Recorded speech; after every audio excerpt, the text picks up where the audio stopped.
우리 옆에 있는 가족들에게 함께 인사하겠습니다. 사랑합니다. 축복합니다. 사랑합니다. 축복합니다. 함께 인사하겠습니다. 지난 10년 전 2010년에 칠레에 있는 한 구리광산에서 광산이 무너지는 사고가 있었습니다. 광산이 무너지면서 33명이나 되는 광부들이 지하 700m 아래에 매몰되고 말았습니다. 천만다행인 것은 그 700m 아래지만 대피할 수 있는 장소가 있어서, 무너지지 않은 장소가 있어서 그곳으로 33명이 다 대피해 있었습니다. 하지만 지하 700m 아래에 대피해 있다고 한들 살아날 가망이 거의 없는 거죠. 그곳에는 빛도 없었고 아무런 빛도 없고 어둠만 있었고 또 아무런 먹을 것도 없었습니다. 상한 우유와 비스켓이 조금 있었다고 그러고, 그리고 깨끗한 물도 없는 곳에 갇혀 있는 겁니다. 뿐만 아니라 거기에는 아주 고온 32도나 되는 높은 온도여서 너무 덥고 호흡하기도 어려운 그곳에서 시간이 흐를수록 사람들은 죽음에 대한 공포와 두려움으로 떨게 된 거죠. 시간이 지날수록 사람들의 마음 가운데는 아수라장이 되고 마음이 두렵고 불안할 그때쯤, 그렇게 며칠이 흐른 그때쯤 위에서부터 어떤 드릴 소리가 들리기 시작했습니다. 위에서부터 생존자를 찾기 위해서 드릴로 구멍을 뚫는 소리였죠. 그걸 통해서 위에 지상과 연결이 되고 지상과 소식을 주고받게 되고 자기들이 살아있다는 것을 알릴 수 있었습니다. 즉 그 말은 무슨 얘기냐면 살아날 수 있는 희망이 그들에게 생겼다라는 이야기입니다. 그렇게 해서 총 69일 동안 지하에 갇혀있던 그들은 69일 만에 33명 모두가 안전하게, 그리고 생각보다 훨씬 더 건강한 상태로 구출될 수 있었습니다. 이렇게 오랜 시간 지하에 있었음에도 불구하고 그들이 건강한 상태로 구출될 수 있었던 이유는 그들에게 살 수 있다라는 소망이 있었기 때문입니다. 구출된 그들이 이야기하기를 처음 사고가 났을 때, 그리고 사고가 나서 어떤 희망과 소망이 전혀 없는 며칠간, 그때가 가장 힘들고 두렵고 무서웠다고 합니다. 그러나 지상과 연결이 되고 살 수 있다라는 소망이 생겼을 때 그 시간들을 그들은 다 함께 견뎌낼 수 있었다고 이야기합니다. 성경에서는 믿음, 소망, 사랑을 세 가지를 이야기합니다. 그 중에 제일은 사랑이라고 이야기하죠. 그래서 우리는 소망에 대해서 별로 그렇게 중요하지 않은 것처럼 생각하는 경향이 있습니다. 하지만 믿음, 소망, 사랑 세 가지는 다 중요합니다. 그리고 그 세 가지는 다 긴밀하게 연결되어 있다는 사실을 우리는 알아야만 합니다. 지난주에 이어서 이 로마서 4장은 다 아브라함의 믿음에 대한 이야기입니다. 지난주에 아브라함이 얻은 의로움에 대해서, 아브라함의 의에 대해서 이야기했지만 그것도 믿음에 대한 이야기였고, 오늘도 아브라함의 믿음에 대한 이야기입니다. 그런데 이 아브라함의 믿음은 하나님의 사랑에 근거한 믿음입니다. 그리고 이 아브라함의 믿음은 아브라함을 소망 가운데로 인도하고 있습니다. 이렇게 믿음, 소망, 사랑은 다 긴밀하게 연결되어 있습니다. 하나님의 사람은 믿음으로 소망을 붙잡는다라고 이야기합니다.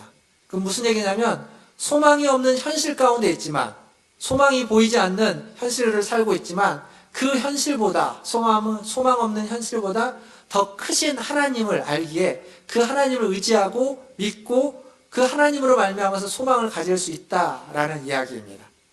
즉 눈에 보이는 것이 전부가 아니라 눈에 보이지 않는 영적인 현실에 눈을 뜨게 만드는 것, 그것이 믿음이고, 그로 말미암아 우리는 소망을 갖게 된다라는 이야기죠. 로마서는 앞부분에 지속적으로 우리가 얼마나 죄인인지, 우리가 얼마나 하나님 앞에서 범죄한 죄인인지를 아주 적나라하게 반복해서 이야기해주고 있습니다.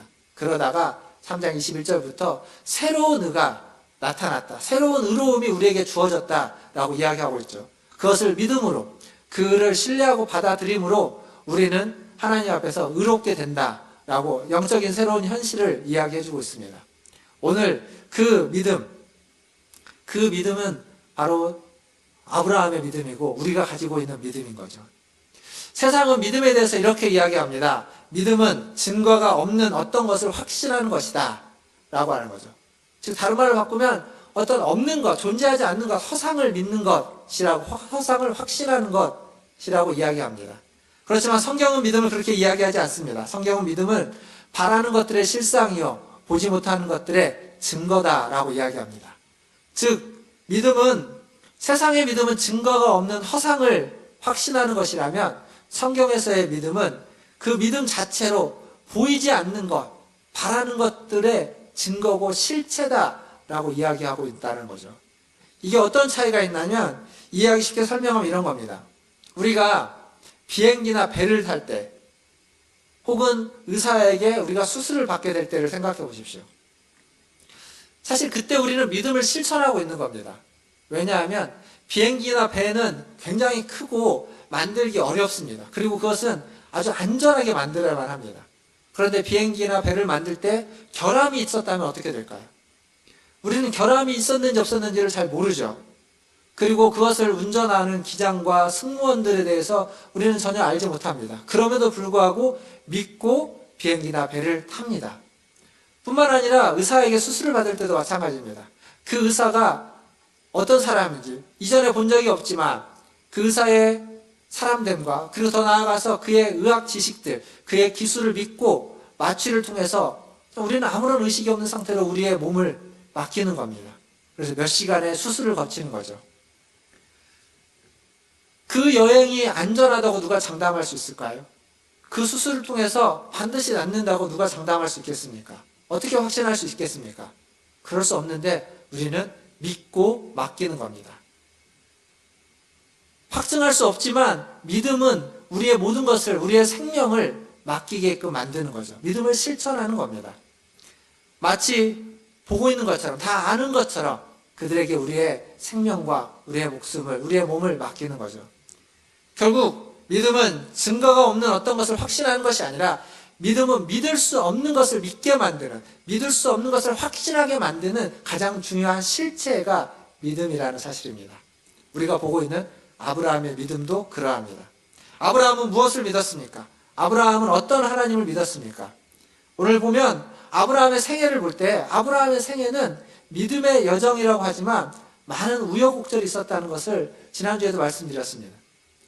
분명 아브라함은 하나님의 부르심을 받아서 나왔습니다. 하나님은 아브라함을 부르시면서 약속을 한 게 있죠.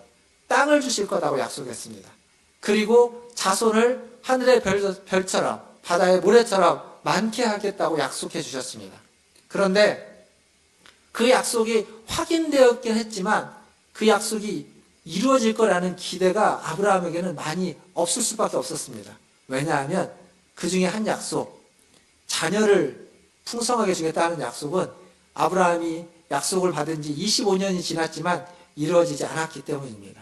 심지어는 그 25년이 지난 후에 아브라함의 나이는 100세가 가까워왔고 사라의 나이도 90세가 넘었습니다. 즉 무슨 얘기냐면 아브라함의 몸은 자녀를 생산할 수 없을 만큼 늙었고 사라의 태는 끊어졌고 경수는 끊어졌다는 겁니다.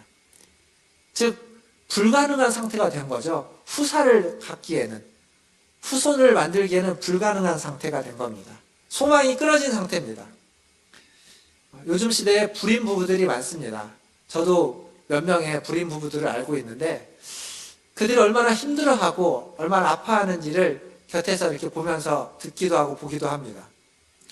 쉽게 생각하면 굳이 아이를 못 낳는다면 부모 없는 아이들도 많은데 입양하면 되지 않겠느냐라고 쉽게 이야기할 수 있지만 그들이 아이를 갖기 위해서 얼마나 수고를 하는지, 얼마나 어려운 시간들을 보내고 얼마나 애쓰고 있는지를 알면 그렇게 쉽게 입양 얘기를 할 수가 없습니다. 그만큼 그들은 힘든 수고를 하고 있습니다.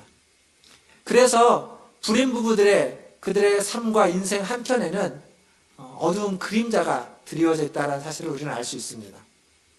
오늘 아브라함도 마찬가지입니다. 하나님의 약속이 있었지만 약속을 받고 나서도 25년간 많은 노력을 했지만 그들은 불임 부부였습니다. 불임 부부였던 그들에는 불가능한 것 앞에 아마 자신을 보면서 무력함과 무기력함에 빠져 있었을 겁니다. 다른 건 다 할 수 있어도 이 일은 안 되는 거였죠. 그런데 오늘 성경을 보면 이 메시지 성경이라는 성경에 보면 오늘 본문에 아브라함은 자신의 무기력함에 집중하지 않았다라는 표현이 있습니다. 즉 무슨 얘기냐면 분명히 불가능하고 자신이 할 수 없는 일이지만 아브라함은 그것에 집중하지 않고 그것에 휘둘려 살아가지 않고 자기 자신과 가족을 인도하고 이끌어 오시는 하나님께 집중하고 하나님을 신뢰하고 하나님을 소망했다라는 겁니다. 그래서 아브라함이 소망하고 신뢰했던 것이 어디까지 갔냐면 우리가 읽었던 본문 17절에 보면 바울은 이렇게 이야기합니다. 그가 믿은 바 하나님은 죽은 자를 살리시며 없는 것을 있는 것으로 부르시는 이시니라. 죽은 자를 살리시는 하나님, 없는 것을 있는 것으로 부르시는 하나님. 아브라함이 믿었던, 아브라함이 신뢰했던 하나님입니다. 죽은 자를 살리시는 하나님, 부활의 하나님, 없는 것을 있는 것으로 부르시는 하나님, 무에서 유를 창조하시는 하나님. 여기까지 아브라함은 하나님을 신뢰하고 믿었던 겁니다. 수십 년간 불임이었던 이 노부부에게 자연적인 방법으로, 아니 사람의 인위적인 어떤 방법으로도 그 문제를 해결할 수가 없었습니다. 불가능한 일이었습니다. 하지만 죽은 자를 살리시는 하나님이라면, 없는 것을 있는 것으로 무에서 유를 창조하시는 하나님이라면 이것이 불가능하다고 이야기할 수 있을까요? 아브라함이 하나님을 믿었다는 것은 맹목적으로 믿었다는 게 아니면, 아브라함은 자기가 어떤 현실에 처해 있는지 너무도 잘 알고 있습니다. 오늘 말씀을 보면 19절에 아브라함은 자기의 몸이 죽은 것 같다는 걸 알고 있었습니다. 뿐만 아니라 사라의 태가 끊어졌다는 것도 알고 있었습니다. 아브라함은 현실을 정확하게 알고 있었습니다. 그러나 그 현실보다, 그 보이는 현실보다 더 큰 사실이 하나 있다는 것도 알았습니다. 보이는 현실만 안 것이 아니라 보이지 않는 현실, 영적인 현실, 영적인 실제인 하나님을 그는 알고 있었던 거죠. 부활의 하나님, 창조의 하나님, 그 하나님을 그는 알고 있었기에 보이는 현실에 매몰되지 않고 보이는 현실을 이겨내고 견뎌내고 극복할 수 있었던 겁니다. 이 영적 실제이신 하나님 앞에 서면 아브라함이 하나님이 하신 말씀, 많은 민족의 조상이 되게 할 것이다 라고 하는 이 약속이 허무맹랑한 약속이 아니라는 것을 그는 믿고 신뢰했던 겁니다. 의심할 필요가 없었던 겁니다. 그래서 아브라함은 하나님께 영광을 돌리며 하나님을 확신했던 거죠. 이것이 아브라함의 믿음이고, 이 믿음을 하나님은 아브라함의 의로움으로 여겨졌던 겁니다. 바울은 우리가 읽었던 본문 23절과 24절에 보면 이 믿음이, 이 의로움이 아브라함만을 위한 것이 아니라 예수를 죽은 자 가운데서 살리신 이를 믿는 우리도 위한 것이다 라고 말해주고 있습니다. 그렇습니다. 우리도 아브라함처럼 두 가지 팩트 앞에 항상 서 있는 겁니다. 하나의 팩트, 하나의 사실은 아무것도 바랄 수 없는 현실입니다. 소망 없는 현실이죠. 소망을 갖기 어려운 현실입니다. 지금 코로나가 한창이죠. 지난 겨울이죠. 그때 시작한 코로나가 지금 올 겨울까지 이어졌고 1년 동안 이어지면서 유행을 했다가 조금 소강 상태를 보이다가 지금 겨울이 찾아오면서 전 세계가 유행하고 있습니다. 또 우리나라도 고작 얼마 전까지만 해도 100명이 넘네 만에 이런 얘기가 있었지만 이제는 1000명을 다다르고 있습니다. 코로나로 인해서 우리의 일상은 많이 어그러졌습니다. 많이 깨졌습니다. 실직자들이 많아졌고, 그리고 그런 실직들과 여러 가지 스트레스로 우울증이 늘어나고 있습니다. 물론 유흥이 이전보다 많이 줄었고, 그리고 회식이 줄었고, 가정에 더 많은 시간을 가족들과 함께 보낼 수 있는 여건이 되기도 했습니다. 그러나 그것 자체가 스트레스가 되기도 합니다. 그래서 가정폭력이 늘어나고 가정의 이혼율이 증가했다라는 보고도 있습니다. 결국 지금 우리가 살고 있는 이 삶에서 우리가 기대했던 것, 우리가 소망했던 것이 다 이루어지지 않고 있습니다. 코로나도 이제쯤 좀 잡혀지고 내년에는 좀 일상으로 돌아갈 수 있지 않을까라고 생각하고 있지만, 근데 그러한 기대를 지금 다 현실은 다 깨버리고 있는 상태인 거죠. 여전히 또 우리는 기대하고 있습니다. 백신과 치료제가 나올 것을. 하지만 모르는 일입니다. 어쨌거나 우리의 그 깊은 절망 속에서도, 깊은 어두움 속에서도 우리에게 또 하나의 팩트, 또 하나의 현실과 사실이 있다는 것을 우리는 알아야만 합니다. 그것이 앞에서 아브라함이 고백했던 팩트이고 사실입니다. 바로 죽은 자를 살리시는 하나님, 없는 것을 있는 것으로 부르시는 하나님, 그 하나님이 계시다는 겁니다. 그리고 그 하나님이 저와 여러분의 하나님이라는 사실입니다. 그래서 바랄 수 없는 중에도 바랄 수 있다라고 아브라함은 이야기하고 있습니다. 이렇게 아브라함의 믿음은, 이 아브라함의 참된 믿음은 바로 우리의 팩트가 아닌 하나님 계시다는 하나님의 팩트에 집중하는 겁니다. 우리의 약속, 우리의 신실함, 우리의 노력이 아닌 하나님의 약속과 하나님의 신실함을 바라보는 겁니다. 사랑하는 성도 여러분, 우리의 믿음은 바로 이 아브라함의 믿음이고 아브라함의 믿음이어야만 합니다. 우리 자신으로부터 시작된 우리의 노력으로 얻어진 믿음이 아니라 하나님으로부터 주어지는 하나님의 노력과 하나님의 뜻과 하나님의 의지로 말미암은 믿음, 그것이 우리의 믿음이어야만 합니다. 이 믿음을 가지시기를, 저와 여러분 우리 모두가 이 믿음을 갖고 있기를 주님의 이름으로 축원드립니다. 우리 이제 마지막 우리 읽었던 본문 마지막 25절을 한번 같이 보겠습니다. 25절에 이렇게 되어 있죠. 예수는 우리가 범죄한 것 때문에 내줌이 되고 또한 우리를 의롭다 하시기 위하여 살아나셨느니라. 여기 창조와 부활의 하나님이 죽은 자 가운데에서 예수님을 살려주셨습니다. 근데 그에 대해서, 그 살려주신 예수님에 대해서 바울이 무엇이라고 이야기하고 있냐면, 그 예수는 우리의 범죄한 것 때문에, 우리가 죄를 지은 것 때문에 내어줌이 됐다는 겁니다. 그리고 우리를 의롭다 하기 위해서, 범죄한 우리를 의롭다 하기 위해서 살아나셨다라고 이야기하고 있습니다. 예수님의 죽음과 부활이 우리의 죄사함과 우리의 의로움 때문에 행하신 일이다라고 말해주고 있습니다. 이 얘기는 로마서 1장에 기억을 해보시면 복음에 대해서 이야기할 때 복음은 모든 믿는 자에게 구원을 주시는 하나님의 능력이 됩니다 라고 이야기를 하고 있죠. 그 복음이 무엇인지를 오늘 이 25절에 정확하게 말하고 있습니다. 모든 믿는 자에게 구원을 주시는 그 복음, 그 하나님의 능력은 바로 우리를 위해서 자신의 독생자를 십자가에 그 죽음에 내어주기까지 하는, 내어줄 수 있는 능력이고, 그렇게 죽은 예수를 다시 살리시는 부활의 능력을 이야기하는 겁니다. 우리를 의롭다 하기 위해서, 우리의 죄를 사하고 우리를 의롭다 하기 위해서 그리스도를, 예수를 십자가에 내어주시고 그리고 죽은 그를 살려주시는 하나님의 사랑의 능력, 그것이 바로 복음이라는 사실입니다. 오늘 말씀을 좀 정리를 해보겠습니다. 말씀을 마무리하면서 네덜란드의 그 렘브란트라는 화가가 그린 그림을 하나 보겠습니다. 이 그림은 창세기 22장의 이야기를 그 렘브란트가 상상력을 발휘해서 그린 그림입니다. 창세기 22장은 무슨 얘기냐면, 하나님이 아브라함에게 그 죽었던 그의 몸에 생명을 불어넣어서, 그리고 사라의 몸에 생명을 불어넣어서 이삭이라는 아들을 얻게 하죠. 그 이삭을 하나님이 다시 바치라고 하는 겁니다. 제물로 바치라고 하는 거죠. 그래서 아브라함은 아들 이삭을 데리고 모리아산으로 이삭을 데리고 갑니다. 그리고 이 장면은 바로 그 이삭을 하나님께 제물로 바치려고 하는 순간을 렘브란트가 그렸습니다. 아브라함이 이삭을 데리고 갈 때 그의 마음이 어땠을까요? 기뻤을까요? 그렇지 않았을 겁니다.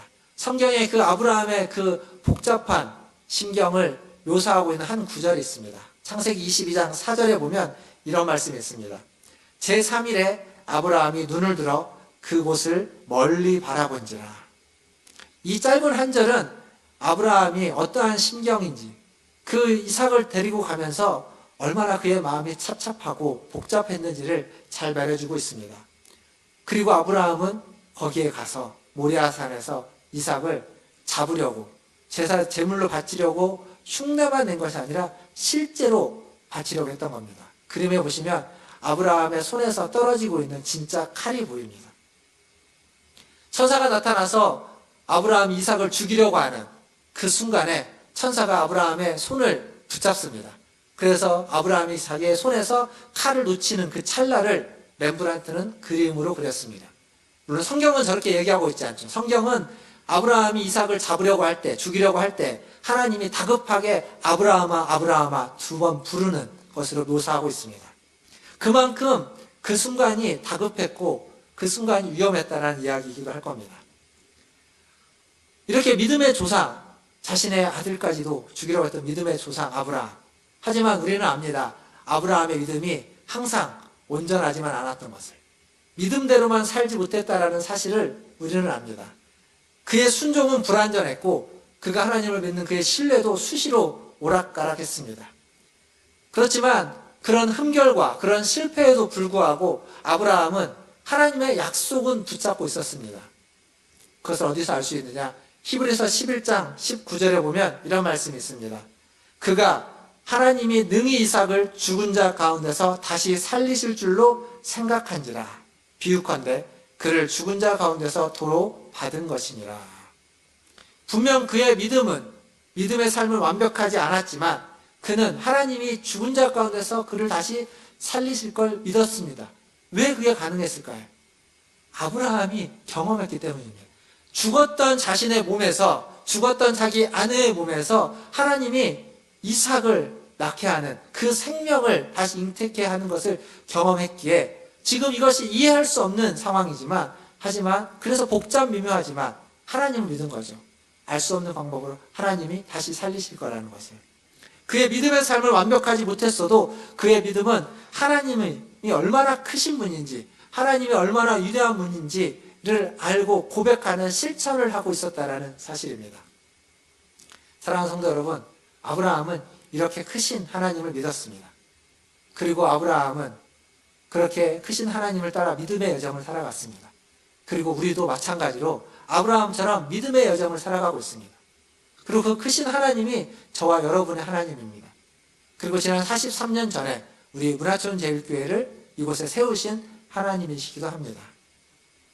여러분의 하나님은 얼마나 크십니까? 여러분은 불가능한 것, 어떤 불가능한 일에 대해서 절대 불가능하다고 생각하십니까? 아니면 크신 하나님께 그 불가능한 문제를 맡겨드리고 최종 결정권을 그 하나님께 내어드리고 있습니까? 누가 여러분의 미래를 주도하고 이끌고 있습니까? 창조의 능력, 부활의 능력, 그러한 능력 하나도 없는, 보잘것없는 어떤 신과 어떤 힘입니까? 아니면 무한히 창조적이시고 무한한 능력을 가지고 있는 창조의 하나님, 부활의 하나님이 여러분의 미래를 주도하고 여러분의 인생을 이끌고 계십니까?